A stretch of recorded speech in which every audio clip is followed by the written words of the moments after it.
Передняя была завалена зимними пальто обоего пола, а из гостиной доносились одинокие скорые звуки рояля. Отражение Виктора Ивановича поправило узел галстука. Горничная, вытянувшись кверху, повесила его пальто. Оно, сорвавшись, увлекло за собой две шубы, и пришлось начать сызнова. Уже ступая на цыпочках, Виктор Иванович отворил дверь. Музыка стала сразу громче, мужественнее. Играл Вольф, редкий гость в этом доме. Остальные человек 30 по-разному слушали, кто подперев кулаком скулу, кто пуская в потолок дым папиросы. И неверный свет в комнате придавал их оцепенению смутную живописность. Хозяйка дома, выразительно улыбаясь, указала издали Виктору Ивановичу свободное место. Кренделевидное креслице почти в самой тени рояля. Он ответил скромными жестами, смысл которых был «ничего-ничего, могу и постоять», но потом, впрочем, двинулся по указанному направлению и осторожно сел. Осторожно скрестил руки. Жена пианиста, приоткрыв рот и часто мигая, готовилась перевернуть страницу. И вот перевернула. Черный лес поднимающихся нот, скат, провал, отдельная группа летающих на трапециях. У Вольфа были длинные светлые ресницы. Уши сквозили нежнейшим пурпуром. Он необычно быстро и крепко ударял по клавишам, и в лаковой глубине откинутой крышки двойники его рук занимались призрачной, сложной и несколько даже шутовской мимикой. Для Виктора Ивановича всякая музыка, которую он не знал, а знал он дюжину распространенных мотивов, была как быстрый разговор на чужом языке. Тщетно пытаешься распознать хотя бы границы слов. Все скользит, все сливается, и непроворный слух начинает скучать. Виктор Иванович попробовал вслушаться. Однако вскоре поймал себя на том, что следит за руками Вольфа, за их бескровными отблесками. Когда звуки переходили в настойчивый гром, шея у пианиста надувалась, он напрягал распяленные пальцы и легонько гакал. Его жена поспешила.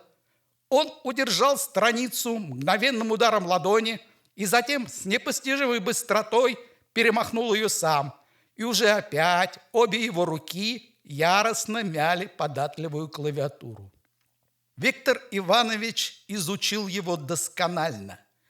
Заостренный нос, козырьки век, след фурункулу на шее, волосы, как светлый пух, широкоплечий покрой черного пиджака.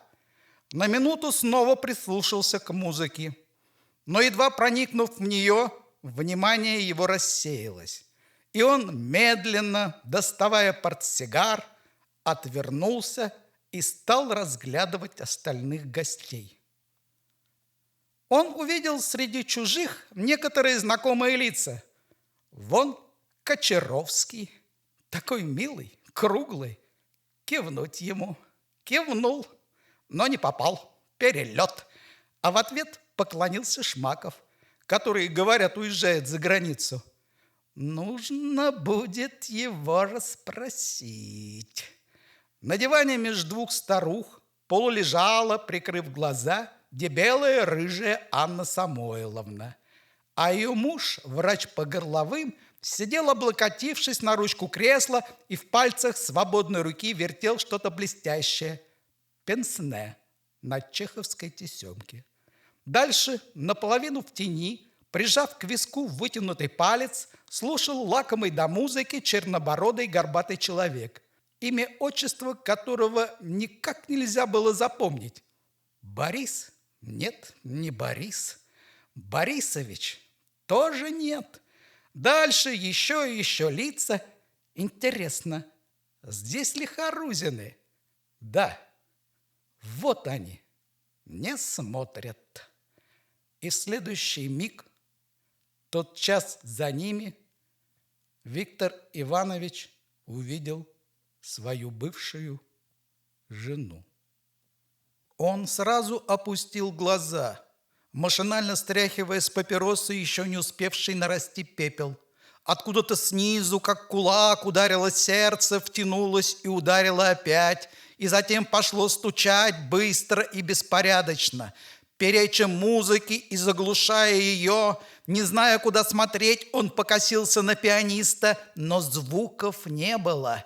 Точно Вольф бил по немой клавиатуре, и тогда в груди так стеснилось, что Виктор Иванович разогнулся, поглубже вздохнул и снова, спеша издалека, хватая воздух, набежала ожившая музыка, и сердце забилось немного ровнее. Они разошлись 2 года тому назад, в другом городе. Шум моря по ночам, где жили с тех пор, как повенчались.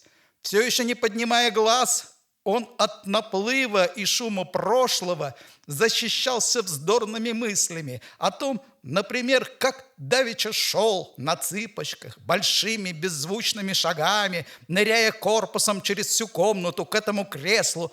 Она, конечно, видела его прохождение. Это было так, будто его застали врасплох, нагишом или за глупым пустым делом. И мысль о том, как он доверчиво плыл и нырял под ее взглядом, каким? Враждебным, насмешливым, любопытным. Мысль эта перебивалась вопросами: знает ли хозяйка? Знает ли кто-нибудь в комнате, и через кого она сюда попала, и пришла ли одна, или с новым своим мужем? И как поступить? Остаться так или посмотреть на нее?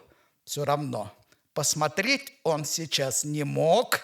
Надо было сначала освоиться с ее присутствием, с этой большой, но тесной гостиной, ибо музыка окружила их оградой и как бы стала для них темницей, где были оба они обречены сидеть пленниками, пока пианист не перестанет созидать и поддерживать холодные звуковые своды. Что он успел увидеть, когда только что заметил ее? Так мало. Глаза, глядящие в сторону, бледную щеку, черный завиток и, как смутный вторичный признак, ожерелье или что-то вроде ожерелья. Так мало, но этот небрежный, недорисованный образ была уже его женой. Эта мгновенная смесь блестящего и темного была уже тем единственным, что звалось ее именем. Как это было давно! Он влюбился в нее без памяти в душный обморочный вечер на веранде теннисного клуба, а через месяц, в ночь после свадьбы, шел сильный дождь, заглушавший шум моря. Как мы были счастливы! Шелестящее влажное слово «счастье», плещущее слово, такое живое, ручное, само улыбается, само плачет. И утром листья в саду блистали, и моря почти не было слышно, томного, серебристо-молочного моря. Следовало что-то сделать с окурком. Он повернул голову, и опять невпопад стукнуло сердце. Кто-то, переменив положение тела, почти всю ее заслонил, вынул белый, как смерть, платок. Но сейчас отодвинется чужое плечо, она появится. Она сейчас появится. Нет, невозможно смотреть. Пепельница на рояле. Ограда звуков была все так же высока и непроницаема. Все так же кривлялись потусторонние руки в лаковой глубине. Мы будем счастливы всегда. Как это звучало, как переливалось! Она была вся бархатистая. Ее хотелось сложить, вот как складывают ноги жеребенка, обнять и сложить. А что потом? Как овладеть ею полностью? Я люблю твою печень, твои почки, твои кровяные шарики. Она отвечала: не говори гадостей. Жили не то что богато, но и не бедно. Купались в море почти круглый год. На ветру дрожал студень медуз, выброшенных на гальку. Блестели мокрые скалы. Однажды видели, как рыбаки несли утопленника. Из-под одеяла торчали удивленные босые ступни. По вечерам она варила какао. Он опять посмотрел, и теперь она сидела потупясь, держа руку у бровей. Да, она очень музыкальна. Должно быть, Вольф играет знаменитую прекрасную вещь. Я теперь не буду спать несколько ночей, думал Виктор Иванович, глядя на ее белую шею, на мягкий угол ее колена. Она сидела, положив ногу на ногу, и платье было черное, легкое, незнакомое, и поблескивало ожерелье. Да, я теперь не буду спать, и придется перестать бывать здесь. Все пропало даром. Эти 2 года стараний, усилий, и, наконец, почти успокоился. А теперь начинай все сначала. Забыть все. Все, что почти было забыто. Но плюс сегодняшний вечер. Ему вдруг показалось, что она промеж пальцев глядит на него. И он невольно отвернулся. Вероятно, музыка подходит к концу. Когда появляются эти бурные, задыхающие аккорды, это значит, что скоро конец. Вот тоже интересное слово «конец». Вроде коня и гонца в одном. Облако пыли, ужасная весть. Весною она странно помертвела. Говорила, почти не разжимая рта. Он спрашивал: что с тобой? Ничего. Так. Иногда она смотрела на него, щурясь, с неизъяснимым выражением. Что с тобой? Ничего. Так. К ночи она умирала совсем. Ничего нельзя было с ней поделать. И хотя это была маленькая, тонкая женщина, она казалась тогда тяжелой, неповоротливой, каменной. Да скажи, наконец, что с тобой? Так продолжалось больше месяца. Затем однажды утром, в день рождения, она сказала совершенно просто, как будто речь шла о пустяках: разойдемся на время. Так дальше нельзя. Влетела маленькая дочка соседей показать котенка, остальных утопили. Уходи, уходи. После девочка ушла, было долгое молчание. Уходи со своим котенком, не мешай нам молчать. Погодя, он принялся медленно и молча ломать ей руки. Хотелось сломать ее совсем, с треском, всю ее вывихнуть. Она расплакалась. Он сел за стол и сделал вид, что читает газету. Она ушла в сад, но скоро вернулась. Я не могу. Мне нужно тебе все рассказать. И как-то удивленно, как будто обсуждая другую и удивляясь ей, и приглашая его разделить свое удивление, она рассказала. Она все рассказала. Это был рослый, скромный, сдержанный мужчина, который приходил играть в винт и говорил об артезианских колодцах. Первый раз в парке, потом у него. Все очень смутно. Ходил до вечера по берегу моря. Да, музыка как будто кончается. Когда я на набережной ударил его по лицу, он сказал: «Это вам обойдется дорого». Поднял с земли фуражку и ушел. Я с ней не простился. Глупо было думать о том, чтоб убить ее. Живи, живи, живи, как сейчас живешь. Так вот сейчас сидишь, сиди так вечно. Ну, взгляни на меня, я тебя умоляю, взгляни же, взгляни, я тебе все прощу, ведь когда-нибудь мы умрем, все будем знать, и все будет прощено. Так зачем же откладывать? Взгляни на меня, взгляни, ну поверни глаза, мои дорогие глаза. Нет, кончено. Последние звуки, многопалые, тяжкие. Раз, еще один раз хватит дыхания. И после этого уже заключительного, уже как будто всю душу отдавшего аккорда, пианист нацелился и с кошачьей меткостью взял одну, совсем отдельную, маленькую золотую ноту. Ограда музыки растаяла. Рукоплескание.